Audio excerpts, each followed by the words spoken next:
In business, there is nothing better than the appreciation of creation of value. The moment you feel that someone else will create more value than you for your business, then you have to leave. If you don't leave, you're not an entrepreneur anymore. You're just a business owner. And there is plenty of business owners who are super happy. They're not creating value anymore for the business. They just run the business. You're a business owner. An entrepreneur is there because he's the person who's creating the most value for the company. The moment you see that someone else would do a better job than you, then you have to leave the stage. This week's Millennial Master is Gus van Rijckevorsel, CEO at Ultra. He's launched 7 companies by his 30s, survived spectacular failures, made brutal cuts when he had to, and bounced back to lead one of Europe's most ambitious gaming ventures. Gus's style? Pirate moves, bold bets, and a stubbornness that borders on superpower. In this episode, we talk about why most founders underestimate the risk of standing still, the real cost of scaling fast, and why your peace of mind is always on the line, and how to spot your blind spots and survive brutal setbacks. Millennial Masters is brought to you by Jolt. Fast, reliable web hosting built for founders.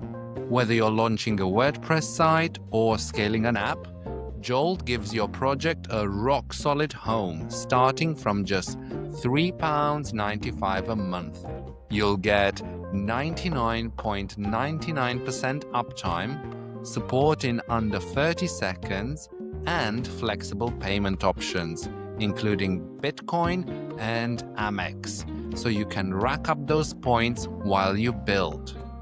Get your first 3 months free at jolt.co.uk. Smart hosting for people building what's next. Gus, welcome to Millennial Masters. How are you today? Very good. Nice to meet you. Very happy to be with you. Delighted to have you on, and let's get straight into it because there's a lot to unpack. Because by your 30s, you've launched 7 companies with the classic mix of failures and big wins. So I'm wondering, what drew you to the entrepreneurial path in the first place? Well, at the first place, I think it wasn't really much a choice. It was just the incapacity of working for someone else. That's very simple. So it wasn't courage or determination. It was just a basic fact that I couldn't work for anybody else. And then, of course, when you cannot work with anybody else, is not a good place to be in as an entrepreneur either. Because guess what? As an entrepreneur, you need to work with people. So at first it was a happy journey, complicated because then being an entrepreneur is like at first it's like studying. Yeah? It's you're just learning all the way. Every day it's a new class, and you're failing a lot of exams because it's a matter that you don't know and nobody's teaching you. So it's a lot of failure at first. Of course, you don't live that as a failure because as an entrepreneur, you've got this distortion of reality, right? It's there is people seeing your reality and you seeing it differently. Everybody says, well, it's impossible. You're never going to succeed in any way. You don't have money and you don't have the capacity and the market is not there. You don't know your clients and blah, blah, blah. And you as an entrepreneur, you just see the end and you say, yeah, I'm sure I'm going to succeed. Some would call that the vision. Exactly, the vision. And I call it the distortion of reality, meaning that it is a reality. You're just seeing it before it happening, right? So it's very important. With the maturity, it's important to know that you're living in the distortion of reality. So you can, deal with the present. A young entrepreneur is not really dealing much with the present. He's only seeing his vision. And it's important, otherwise you don't wake up, right? So it's you have to live with this vision, but with maturity, you have to live with a reality as well somehow, right? And it's those two reality that you need to work with. So the first few years, I was only living with the vision, and when you're not dealing with the present, then of course you've got problems, right? And so lots of failure, lots of learnings, as we say, right? The best way to look at it. Sorry? The best way to look at it. Exactly. On all different fields. It goes from services to production to digital to all different things. And then at some point you succeed one with a small capital, then you can reinvest in the next, and then it's a failure again. Well, so you have to restart from scratch, and then after I've got now 41. It's been fuck. It's been like 20 years, more than that, more than 20 years. I'm launching business. At some point, you need to. One of the quality of an entrepreneur, I guess, it's stubbornness, right? It's and at some point it works. If you never leave the boat, at some point you're reaching somewhere. So, what was your first success and your first failure? Well, it depends what you call it as a success, because In success your book. in my book. Well, in my book, my first success, I would say, well, my first success was EMF, European Master Forum. I live it as a success, even though it didn't work as planned. Uh, because it's probably one of the first business I launched. It was a master class. It was common to all the different nationality and all the different type of studies. So a French was studying finance in France. It's got the same master class than a Greek who's studying history in Greece, right? And they were studying the problematics for a semester. And at the end, they're all joining at the European Commission. And it was a success because I managed to join 5 different European universities. There was like big ministry in my board and all this. But at the end, it collapsed because I didn't receive the money I was supposed to receive, and so on and so forth. But this notion of success is important. Is that basically what society is defining as a success is money, right? Is whether you're making money or not, right? As an entrepreneur, if you define money as a success, well, you can very quickly be disappointed, right? You need to get other type of success along the way. And of course, at some point, money will come because money needs to come at some point, right? Another success for me, for example, was when I launched Barefoot, what we call a startup studio back then. And it was my capacity to hiring people, to work with people, and to see people happy to working with me, right? Not every day, but most of the time. Right? And it was a personal success because, as I said, at first, I was incapable of working with anybody. And when I see myself in capacity to working with people and dealing with people, it was a success by itself. Right? So, and on everything that you do, you have to find a certain level of success. And of course, at some point, the money is floating if the big success is there. And your first failure? My first failure is Barefoot. I really felt as a failure. I failed for so many reasons, so many reasons. The first reason, well, not in the right order, but one is a massive cap table with a very large valuation. Never do that. You get fucked always, right? Because if you've got a large valuation, at some point you're gonna devaluate it, or you've got deals that your company. Like I give you the reason one of the reason it failed. Valued my company. I can't remember. I think it was 10 million back then, something. The valuation was the sum of all the different ventures that was inside the startup studio, and evaluate each of those. I don't know the valuation of it, but let's say that one of them was 2 million. Right? And I say the sum of all this is 10, so my valuation is 10. At some point, I had a deal to sell one of the venture where we literally put 200K and 100K in the company.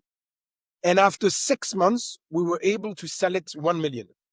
So it was beautiful, like a timestamp, like in 6 months, it was the proof that the startup studio was going ahead and all this.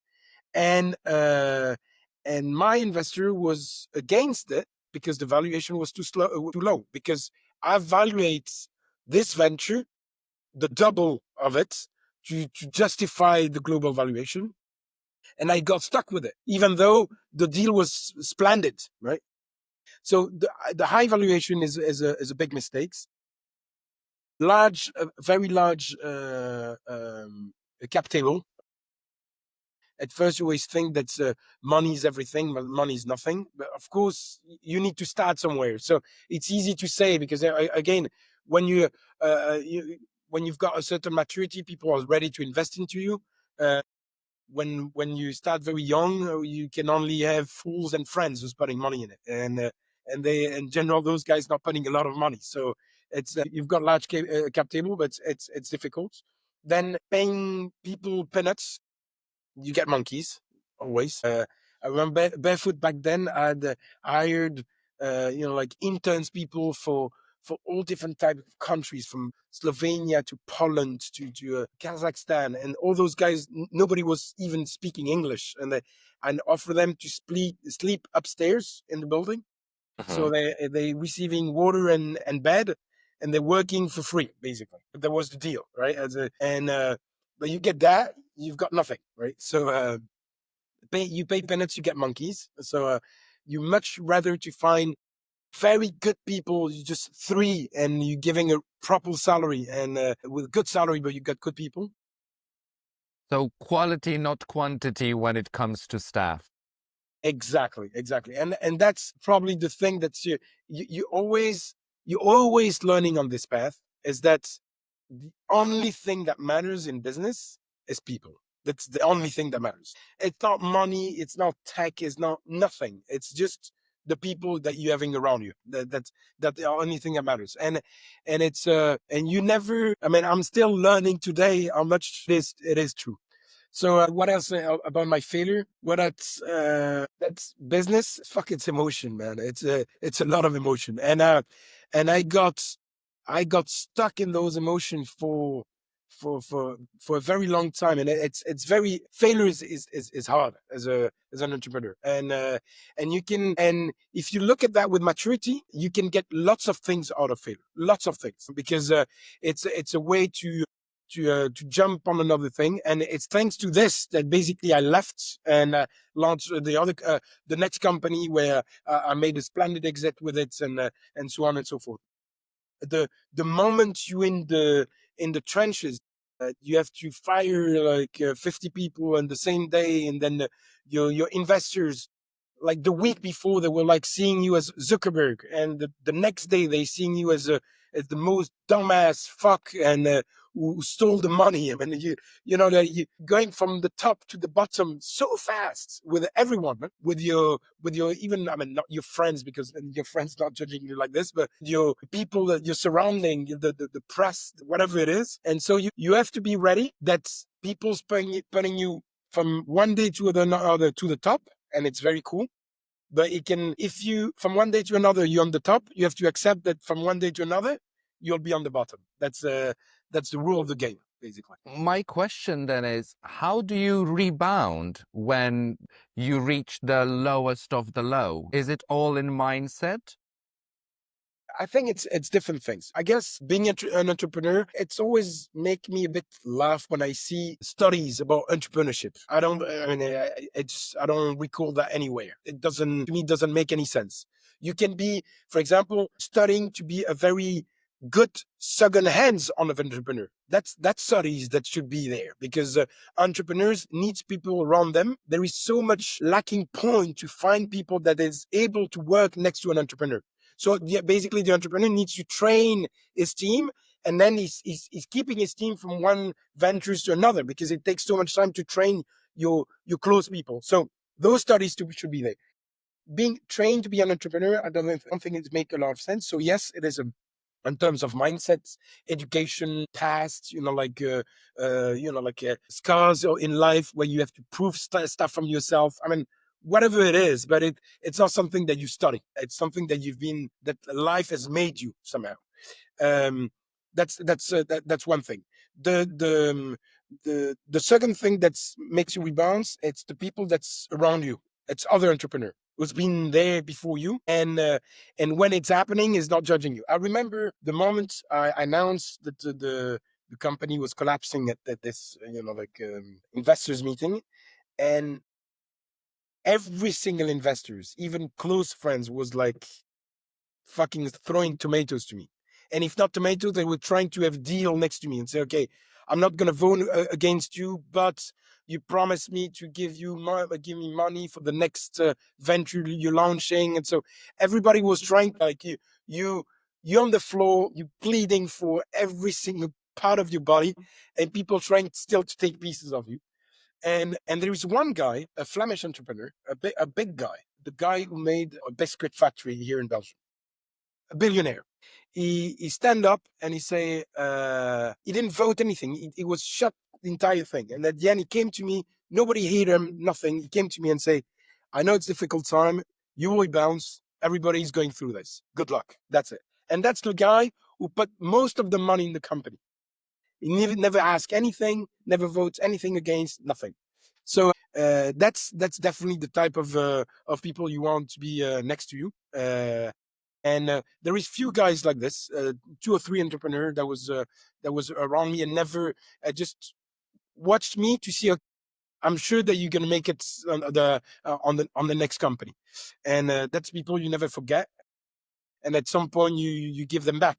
Yeah. So yeah, I think it's what makes you rebound is the character, being you know being an entrepreneur is a mindset, and in the surrounding, and of course it's life opportunity. I mean, it's always but what we say about opportunity. You have to catch them. They're not coming to you. So at some point, if you got the character and the people that's there to on the hard time, you make it happen. Speaking of making it happen and creating new contacts and a good circle of people around you, before Ultra, which is your current and biggest venture, which we're going to talk about in a second, your previous building, your previous business, you built it in Paris with zero local contacts. So you created and hosted a business TV show to hack your way into the right rooms. So I'm wondering, how did the idea come about? And what did you learn from interviewing all sorts of big name CEOs? Well, I think so. First, I think there is different type of entrepreneur. So we have to be careful to not put everybody in the same room, right? Because they all, I mean, they all got the same value, but there is different way to access to be an entrepreneur. There is an entrepreneur who are super techy, right? And they just develop things on their own, and there is all different types of entrepreneur, and there is my type of entrepreneur, the pirate's way. Like you you just a very good salesman. You've got vision, you've got different things, you've got a smart brain, you've got different things, but you need to be a pirate. You need to you know fuck the system somehow, because the system is not waiting for you, and you don't have like a large amount of money, you don't have a super expertise on something, you don't have want to build something out of nothing. So when you want to hack the system, you need to find a way to hack it. And the way I got into the consulting business is that one of my investors became a big friend of mine, as Jean-Christophe Conticello, was in the capital of my previous company. And when I was fucking sweating and not making money and collapsing my business and all, he was having a business of consulting, right? And pulping money like nobody's business. And it was this second or third business in consultancy. I was like, man, that's not possible. So at some point I said, okay, I'm going to look at this business and see what can be done there. And I was eager to find something that's where you've got a large margin. That's important in business, and where you can really make the difference, and where it's impossible. That's different things. Where I can make the difference, where the challenge is really big, and there is a margin. And of course, the strategic consulting firm is a very interesting business to be in. But it's an impossible business to be in as well, because the people there, you like tons of diploma. In France, for example, if you're not coming from the big schools, nobody's talking to you. You need to be part of the consulting firm before launching your own consulting firm. Otherwise, nobody's listening to you. So there is plenty of different codes, like private bankers, like big business lawyers. It's the same type of world, right? Very close. Everybody knows each other. You've got very strict codes and all this. Everybody's dressing the same way, speaking the same way, and then so on and so forth. And I decided to launch a business like that in there, and being completely different in the style and the way you communicate. So the first thing you have to do is to be known. You have to be known, right? And the best way to be known is to to flatter the ego of people. That's the best way to be known. Look, this is what you do. Here we are. Exactly. You're flattering my ego because I'm on your podcast. And then at some point, people's going to say, oh, he's on the podcast. So he's known. And see, if he's known, I'm going to check who he is and so on and so forth. And seen on TV is working since the TV exists. I don't know if you've got, it's still the case in Belgium. When you've got the ad, the shit ad for soap and meat and for supermarkets on your mailbox, on certain products, there is a little banner that says "seen on TV." So it As still seen on works. TV. So if the product is seen on TV, means that it's good, still now. So, and it works the same way on people. So you're inviting people on TV, people are flattered, they want to come on TV. So nobody's refusing an interview on TV. So you're coming on TV, and if you're on TV with them, it means that you're important. And so you're building up your brands through this. And of course, when I'm saying this, you cannot just be the dumb fuck I've got nothing to say. I mean, at some point, there is the forms, and there is the la forme et le fond, how you say that in English, but the forms and the content, So of course, at some point, you need to bring content. You cannot just be playing the clown and it works. But you have to work with the rules of society and flattering the ego of people. And so I invite big boss on my show. They came. And first, what I did is I put myself to a very well-known journalist, right? Because then people is more flattered. It's not they're not coming for Gus; they're coming for the well-known journalist on TV, and I'm there. So I'm hacking completely the thing and say, okay, see, if he's on TV next to the big journalist, he's important, and so on and so forth. And that's how you building a brand. One way to build a brand. Let's say. And then the opportunity for Ultra, which is your latest business, I've heard you first connected with the founders at your kids' school. So I'm wondering, how did a playground chat lead to you eventually taking over the lead of the business? And what did you see in Ultra that others might have missed? Because from my understanding, you are dubbing Ultra as the Netflix of gaming, and you can tell me all about that too. Yeah, well, I think that's also something that makes an entrepreneur different. Is that there is no line between work and private life. You've got just your life. And we were talking about opportunity, the thing. It's just that there is opportunity everywhere for an entrepreneur. It's every time he's meeting someone. It's not work. It's just like opportunity to learn, opportunity to invest, opportunity to take risk, opportunity to have fun. You have plenty of things, but it's just every life situation is an opportunity.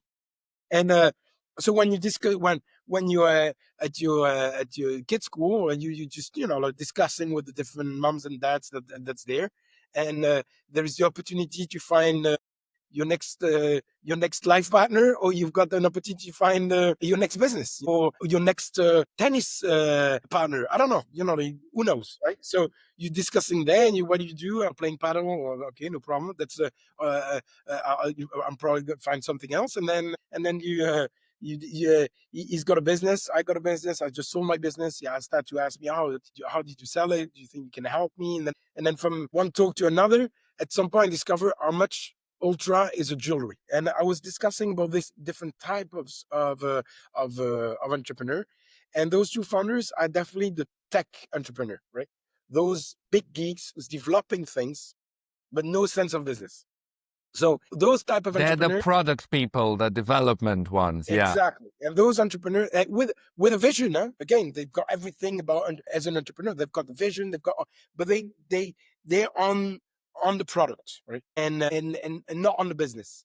And it is really often the case in gaming. That's why the gaming is a very interesting industry to be in as a business guy like me, is that you can leverage a lot of your skills into it. When you got some other businesses, I don't know, if you look at the consolidation of pharmacy, for example, there is so many fucking businessmen who's been looking at the business for the last 15 years trying to consolidate the markets.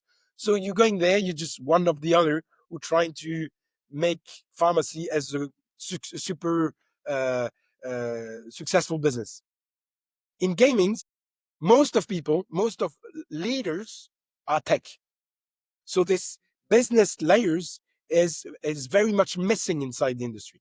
So as for people like me, when you're getting it, and I'm advising business people like me to look at the gaming industry, there is very splendid things to do because your skills can have drastic change. I would say so.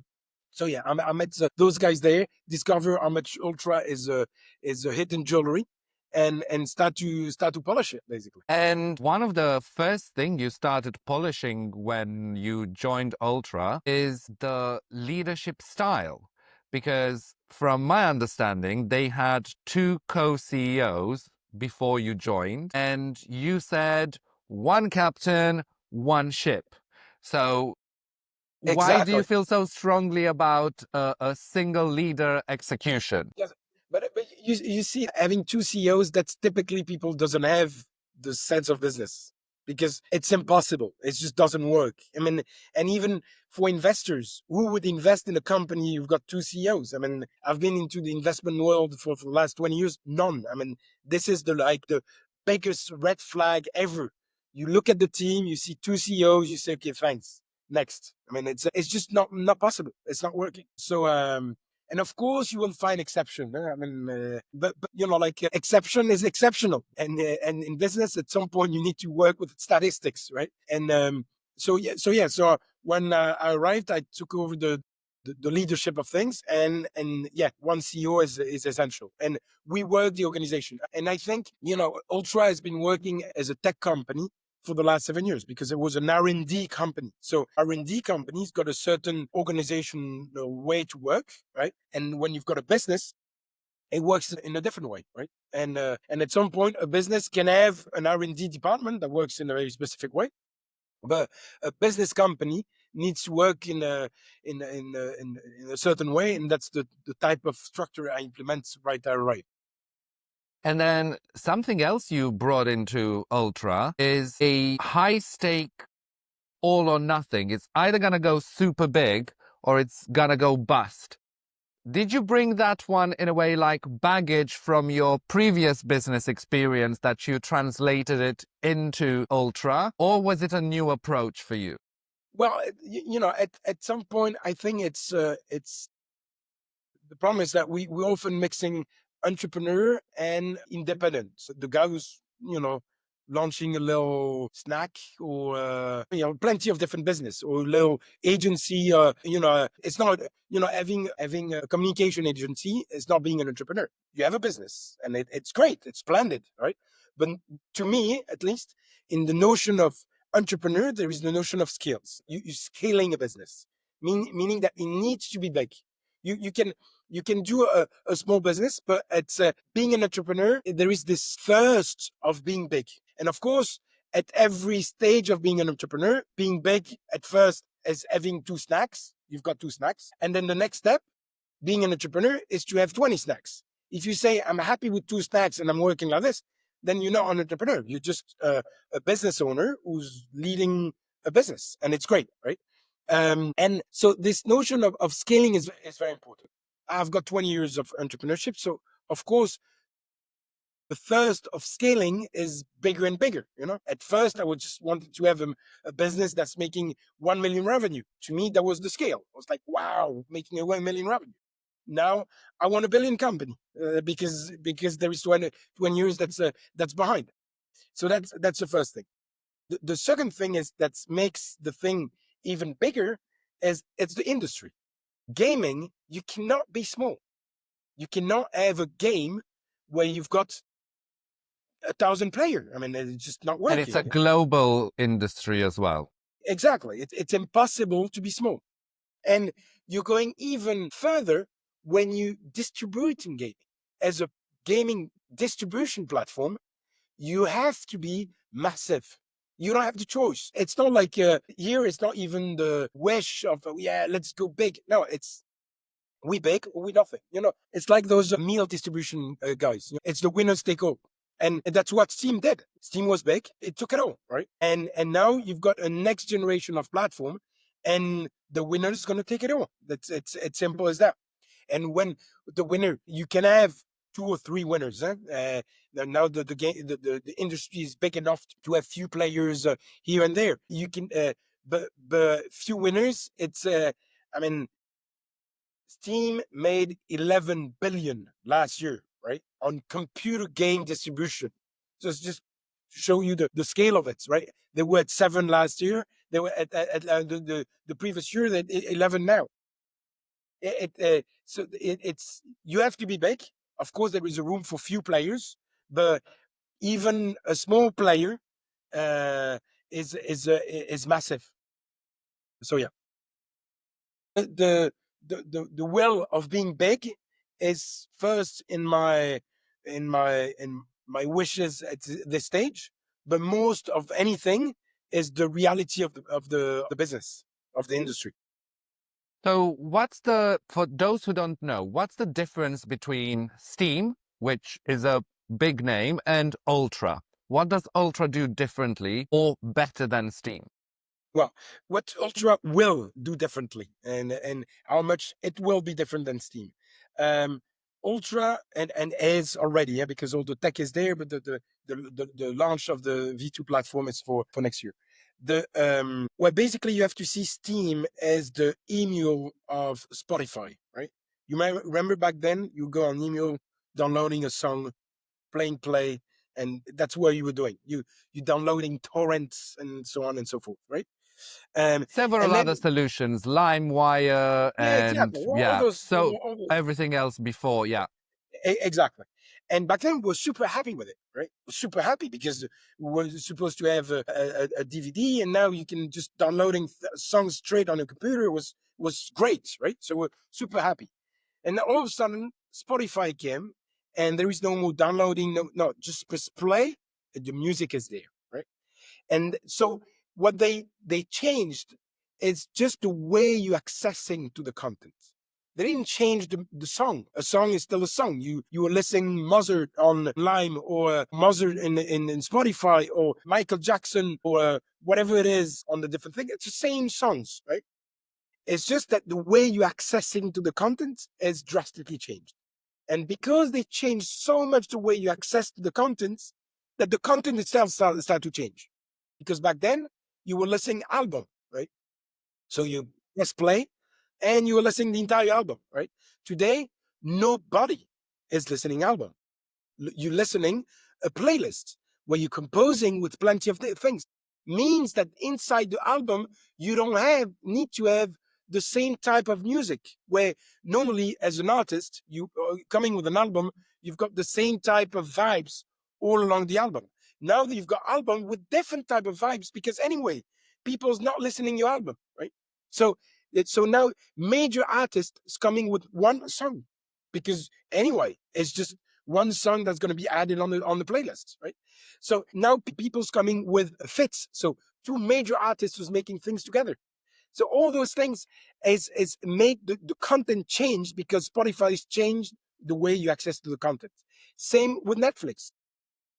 You're not watching a movie the same way. You're watching five movies at the same times. Press pause on the other, press play on the thing. One is with your wife, the other one is with your kids, the other one is alone, and and so on and so forth. And so small production start to come, series start to come because of Netflix. And we've got the same thing that needs to happen on the gaming. Okay. I'm not 100% convinced that Ultra is going to succeed. I can't.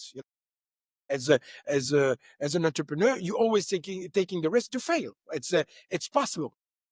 One thing that I'm 100% sure that a company will come to disrupt the gaming industry in terms of distribution. So the same thing will happen as Netflix did to the film industry, Spotify did to the music industry. Something will happen in the gaming industry because games deserve something else than just I'm downloading my game, I'm playing my game. No, the thing has changed completely. And now it's completely cross device. Now the father and the son is playing the same game. Now you're happy to play a little Kellogg's game on the morning and then playing Counter Strike at night, and you're just a gamer. and at some point you're going to play Candy Crush, and you don't mind to play shit little games and massive games. You're just a gamer all along. So all those things has changed. Gaming becoming concrete social aspects as much as you sharing music, you sharing movies, now you sharing games. Gamers are not only the people who's playing games. Now gamers are people who's watching games, watching people who's playing games. The gamers are people creating content and commenting games. All those guys are gamers, right? So there is so much thing that has changed in games, but the way you access to games, nothing. I mean, it's exactly the same platform that was there 20 years ago. And the users, the content, the technology has completely changed. So obviously things will change. And so this is why Ultra is there, is to say things has completely changed. So we're going to take those change and make a platform that take those change in consideration, as much as for my users, then from the technology, then from the markets. Same thing. And are we talking PC games, console games, or mobile device, smartphone Of course, games? Ultra needs to be mobile. Of course, of course, Ultra needs to be mobile. As I said, a gamer is someone who's playing games, and I'm a gaming distribution platform. Back then, why it was making sense to have a computer game distribution platform? Because people was playing on computers. They was just playing on computers. And when the little shit games was coming, they were like, "Oh, this is really shit. I'm a real gamer, so I'm playing on my computer." Today, when you've got a 12 years old guy who's playing Counter-Strike on the morning, is going to play a Kellogg's game, with a little bees that have to jump, and then and that's it. And he's going to play the Google thing when you press a space on your thing because you don't have internet. Like he's playing. That's it. So at the moment you've got a gamer that's playing everywhere, you have to be able to serve him wherever he is. So of course, Ultra needs to be a gaming needs to be mobile, and there is of course still games that need to be played behind a computer because it's complicated. Because you need to have your mouth, your keyboard, everything to make it a big screen to play. But still, you want to have the mobile thing on your hands because you want to see what your friends did last night. You want to still talk to the team that's playing for the moment, but you can't. You want to see the last score of the championship that's happening. I mean, all this you want to see that what's happening. So even though that you're not playing on the smartphone, the platform needs to be mobile, and of course we'll have mobile games on Ultra, of course. One of the biggest challenges, and I'm assuming it will be for Ultra, just like it's been for major companies like Epic, are the gatekeepers in the technology space. Here we're talking Apple, we're talking Google, and we're talking also Microsoft and Sony for their consoles. How do you envision Ultra tackling this gatekeeper problem where they also want to get a cut off your revenue through their platform? Well, it's whom you can't kill, work with him. It's simple. Like look what Spotify did, right? The they couldn't kill Sony. They couldn't kill Warner. Well, they put them on the Capitol. That's it. And when they see, and those big guys, and we've got a discussion on the go, all the big guys in terms of production and distribution, well, we welcome them into the Capitol. This, like Ultra as a platform, not only for the users, but for the producer, for the publisher. Steam's taking 30% out of the business. I mean, those guys not doing anything. They're not putting a penny in innovation. They're not Same producing for anything. Apple, same for Google. Exactly. So, well, when you see Apple and Google, at least those guys trying to innovate and putting money into the thing. The Steam is to me is really lacking responsibility of monopoly. When you've got a monopoly, you've got responsibilities. To me, as a macro fan in terms of economy, they're not taking the responsibility. But let's put that aside. The big guys, you make them join the capital and make the party even funnier. And of course we'll have people ahead of us, and of course at some point they're going to try to block us. And honestly, frankly, it's a very, very good problem to be in. I In want a to way, it's be a compliment. exactly. I want to have this problem. I want to have something that wakes me up at night and say, "Fuck, Google's tried to fuck me up. What am I gonna do?" That's a beautiful problem to be in. I'm wishing to be keeping awake at night because of that. Speaking of scale, Yeah. I understand where you're coming from, and every other entrepreneur will understand that you have to go big or go home in a way. You sold your last company after merging for scale, and now you're raising major funding for Ultra as well in order to scale. And with all your previous business ventures as well, I'm wondering, what's your best tactical advice you have for founders about selling their business or landing their first big investment check? What's the key secret or tip for that? Well, to me, it's very simple. In business, there is nothing better than the appreciation of creation of value. The moment you feel that someone else will create more value than you for your business, then you have to leave. If you don't leave, you're not an entrepreneur anymore. You're just a business owner. And there is plenty of business owners who are super happy.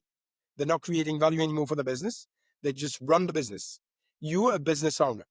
An entrepreneur is there because he's the person who's creating the most value for the company. The moment he feels that someone else would add more value at his place, he needs to leave the stage. As simple as that. So, as an advisor, for an entrepreneur, is to say whether you want to be a business owner or you want to keep being an entrepreneur. The moment you see that someone else would do a better job than you, then you have to leave the stage. And when it comes to raising funds and investment for growing your business and scaling it, what are some of the tips from your experience that lead to success? Well, first of all, avoid greediness, and take the risk you have to, at some point, you have to always, as like anything in deals, right? You have to Mm-hmm. put yourself in the shoes on the other side of the table, right?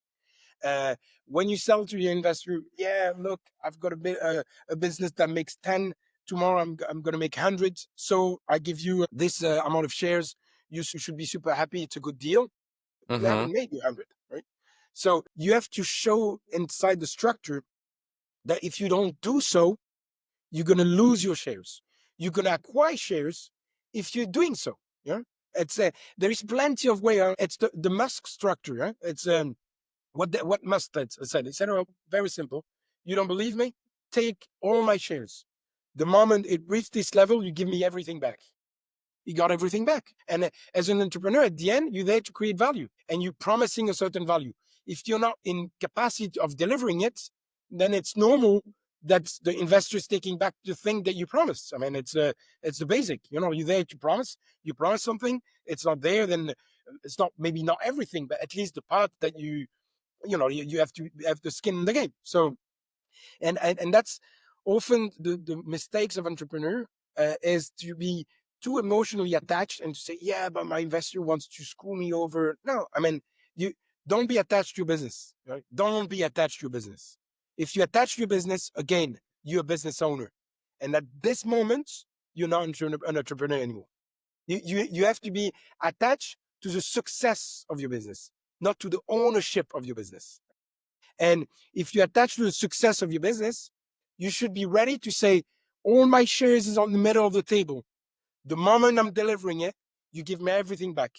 In between, I'm ready to take my risk. I mean, I'm exaggerating, of course, because it depends where you're standing. If you've got nothing, if you've got a business already, because again, when you're fundraising big business, you are in between a business owner and an entrepreneur because you've got assets and those shouldn't be spoiled. At some point, if you've got a business that's making 10 millions a year, you're a business owner. You own this, right? And then you're selling the scale of the 100, right? Well, the scale of the 100 needs to be at stake. The thing that you own, then that's a business owner attitude that should have with it. The scale, you should be able to put everything at. Continuing along the line of managing a business to grow it and scale it. At Ultra now, you told me that you have around 50 employees, and obviously a lot of the people will work remote. And that's possibly quite different from your previous businesses that you've done in the last 20 years. So I'm wondering, how do you keep everybody aligned on the mission of Ultra, and how do you manage productivity in remote and hybrid work situation? Well, frankly, the level of remote at Ultra was a problem, right? And it is something that I'm trying to solve step by step, right?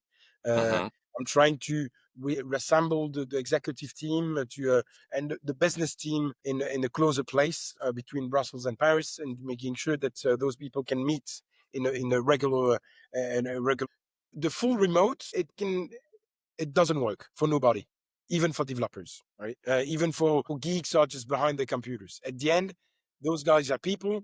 They want to, and you're working better when you know your fellow. You met him. You know he's big. You know he's tall. You know he's he talked about his holiday, about his wife, and of course you can do chit chat on the web. But we animals, when we working with smells, animals smelling literally each other. Humans, we need to do so.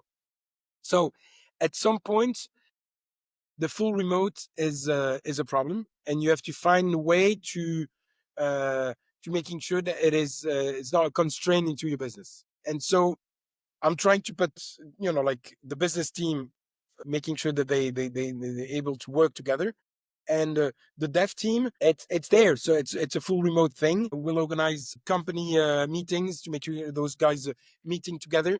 Like the first thing I did when I joined Ultra is ask the executive team to come in Belgium. Those guys never met each other for the last 7 years, never. I mean, it's not healthy. It's not healthy. So yeah, as the full remote is something that I don't believe. So you have to, depending of the role of the people inside the company, you have to making sure that there is a frequency of physical meetings. When it's regarding business, it needs to be highly frequent. When it's developments, it can be a lower frequency, but still a frequency. Speaking of Paris, Brussels, and the Europe tech ecosystem, I've seen on another podcast you call Europe the Florence of gaming's new renaissance. But many people are saying that Europe is falling behind on the tech scene, behind America, because it's not great at creating what they call unicorns, so billion-dollar plus companies, and having the scale-up ecosystem. It's great you can do a startup and get the initial funding for your business in Europe, but if you want to scale up and get more money to tackle a market in advance, that's when it becomes tricky. But you're a bit more optimistic, aren't you? Yeah, I'm much more optimistic for a very simple reason. It's a macroeconomic reason. Europe needs to work on its sovereignty. It needs to work on its sovereignty. And until now, Europe was the only continent that was playing the rules by just the rules that they wrote, playing the game by the rules they wrote, and nobody else was playing the same rules, right? And at the end, when you look at the markets, Europe has got a splendid market in terms of tech consumption. I mean, when you look at the money that the GAFA is making in Europe, it's tremendous, right? So the moment Europe makes decision to work on its technology sovereignty, then the market is there. And it's interesting to see, for example, the the the guy from the Middle East built a fund only to invest on Europe technology. Why? Because they know that those markets at the moment, it's going to be a bit more protectionist. The market is there, so it's going to boom. There is no, I mean, the market is there, and the law is going to say you can only use the product that's come from there. So it's simple. I mean, it's just it's simple physics. There's people needs it, and there is a law that's going to say you can only consume things that's coming from there. Then the business is going to work. So the macroeconomic context makes Europe a splendid place to be in, because it's a desert in terms of technology, that the market is there, and the law of protectionism is going to be more and more strong. So it can only grow. It can only grow. One thing that needs to be, and I think that the moment and everything is there as well because billionaires are there, right? So the private money is here. It's not that we continents where the money is not there. No, the private money is there. So the moment it's gonna the like European Union is gonna say, well, you can I don't know if you if I take my example, right? Uh-huh. If the gaming platform distribution needs to be cloud in Europe, and it needs to be European in terms of data. Otherwise, we're putting a high tax on it. Well, then it's going to naturally come to me, right? Well, coming to gaming European gaming platform distribution. And guess what? European investors are there. So the moment low is coming, investors are ready to put the money in. Why does investors are not ready to put money in Europe for the moment? Well, simple. It's that all the other continents are much more helping for the business in terms of technology. So you've got no interest to put money here. And that's thanks to Trump, because of Trump, you have started to understand that nobody's friends, right? And you have to do something. So load's going to come. And the moment low is going to come, money's going to come because investors are very cold. Huh? It's just they look at the environment and say, is there a market and is there enough, uh, protection for my business to work? Well, the market is there. The protection for my business is there. I'm putting money there. Simple. So yeah, I'm very positive for European market in terms of technology in general. Something where the European market is also trying to catch up is AI. We obviously have the big players in America who brought it over, and even, if we're talking UK as part of Europe and DeepMind being sold to Google a few years back. But I'm wondering, how do you see AI changing game development and business? Because you're on both sides of the coin, and personal productivity. Well, to me, it's I still have to dig the situation. I'm giving my blunt reflection here. I'm a bit puzzled to see how much importance we're giving to AI, where it becomes a commodity. The real aspect of AI is data. Look at the AI of Trump, who all of a sudden says that Hitler is the best guy to solve the problem of Texas floating. That's what the AI of Trump said, of Musk said, right? This is the Trump, level of Musk, sometimes it used to be one and the same at one point. exactly. You see the level of shit that came from AI, and that's not the algorithm; it's the data you're filling in. So at some point, AI is just a commodity. What really matters is the data. The moment Europe's gonna be protectionist about its data, well, the fucking thing is here. The gold mine is in Europe. It's the European data, the way European citizen is acting in the day-to-day life. This is the way we want our AI to be, to be react, right? For anything, for the way you training people, for information, for so many things. There is a challenge of AI being built by men, for example, and it doesn't match with how much woman is there. So there is a gender thing in AI as well. So there is a major thing in terms of continent and culture about AI. So the data is the real shit. And at the end, how do we make sure that data is the real data? It's blockchain. When all those data are going to be in blockchain, and at the end, and that's where Europe can go. It's to say, basically, I want to protect my data. I want to make sure that this data is the real data. And this is the next level to me again. But I'm happy to discuss with anybody who's think that this guy is just tripping by his own. But the real thing is the data, and the way this we're gonna access to this data, and making sure this data is a true data. That's the future of AI. And when you see how much AI from US can go fucking nuts, and we're still saying shit, we're late with our AI. Do we really want to have those AI being used in our business? Or at some point, they can put data to say, well, the best thing is to pay people badly and sell your business to an American. This is how you're going to be successful. At some point, even the way you look, because AI now gets to the day-to-day life of workers. Mhm. The way a worker is working in US and the way a worker is working in Europe is completely different. Completely. A European worker needs to treat plenty of different language, plenty of different culture. An American is just one way and that's it, right? So just this is changing completely the advice of AI on this, right? And now, how does AI is going to interact with games?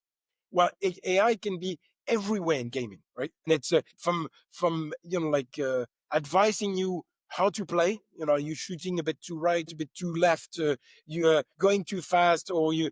I mean, the AI can analyze the way you playing games and giving you advice.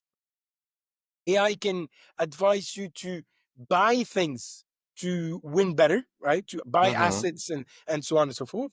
AI can advise you the type of games you should play, and AI can, and at some point, uh, so the AI can go anywhere in gaming. So it's just a natural things as internet can go anywhere in business, right? Now AI is the new internet. It's just back then we're asking a business owner and say, how do you think internet can help your business? Fuck, everywhere, from contability to from my clients to my stocks, from everything. Well, AI can help my business everywhere. And how do you use AI in your day-to-day life and business? Well, look, we we launching we're working on the casual games now, and back then, well, no, let's say in production games, even it's even true for Ashes of Mankind. The level of AI that we're using today is just we gaining months. Something that we could have done in 4 months, we can do it in 2 weeks. That's It's simple, and of course, it depends of what, of course. Huh? But if you ask, to do like a surrounding of a game, right? Yeah. Back then, every single details was designed by a designer. Every little things. Now you ask AI to say, okay, give me this is the first floor or this is the first map. Give me an extension of my map. You press play, the extension is there. And of course, you still need artists to come next behind and working on it and all this. But the time you're gaining on this is just incredible, incredible. And it goes from there to plenty of things that to help you on work on the game mechanics to we've got all the smart contracts, all those things. It's things that where AI is helping. So no, AI is already helping a lot. And in your day-to-day life, do you use it for assisting you with ideas, consulting, even writing emails, or not as much?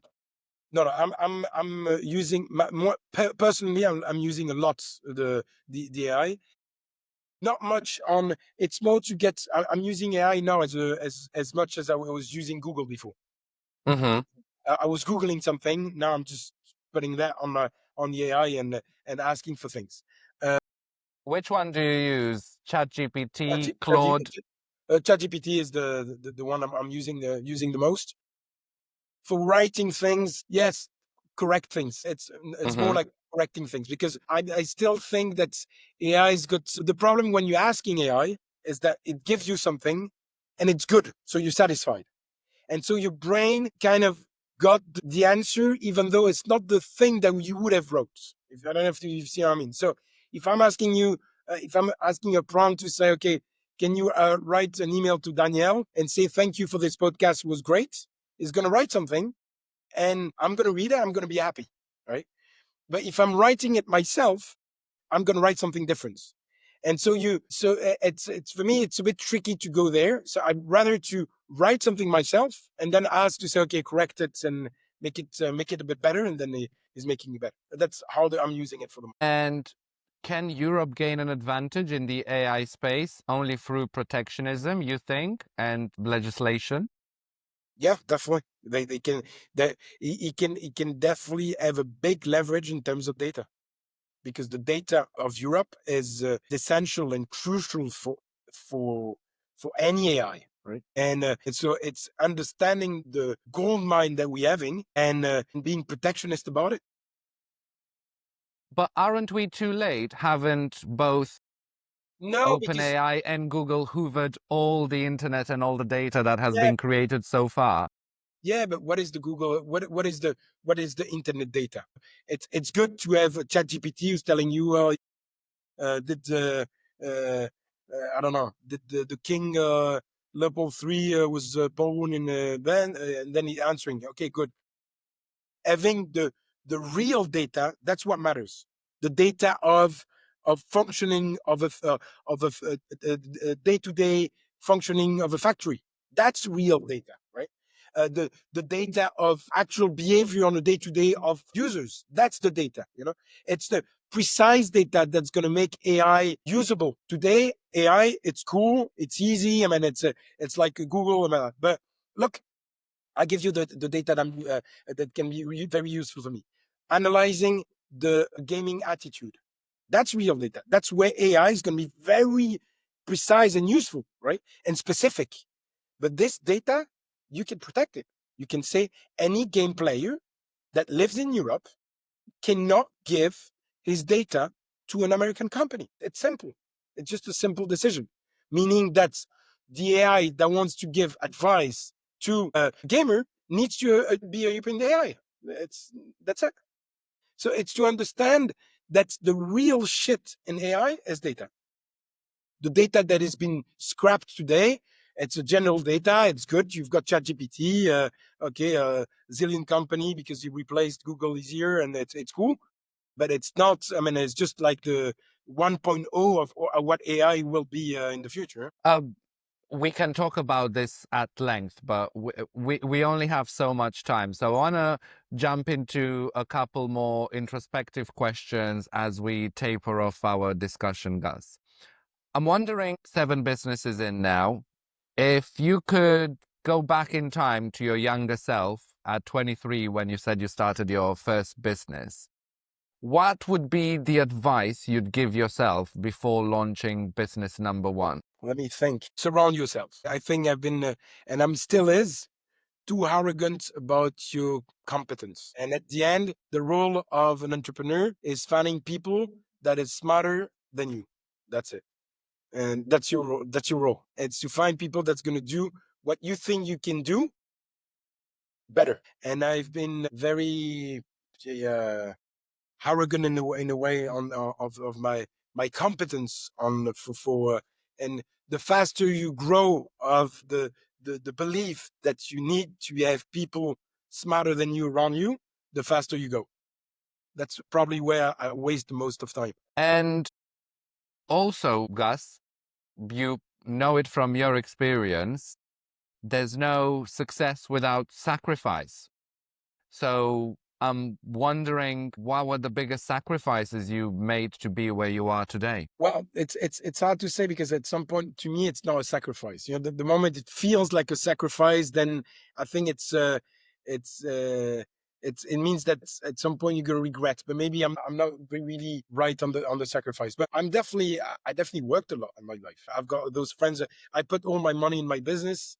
I've got those friends who went went on holiday constantly, were having partying constantly, and I worked a lot. That's for sure. I didn't have much, like peace in terms of sleep.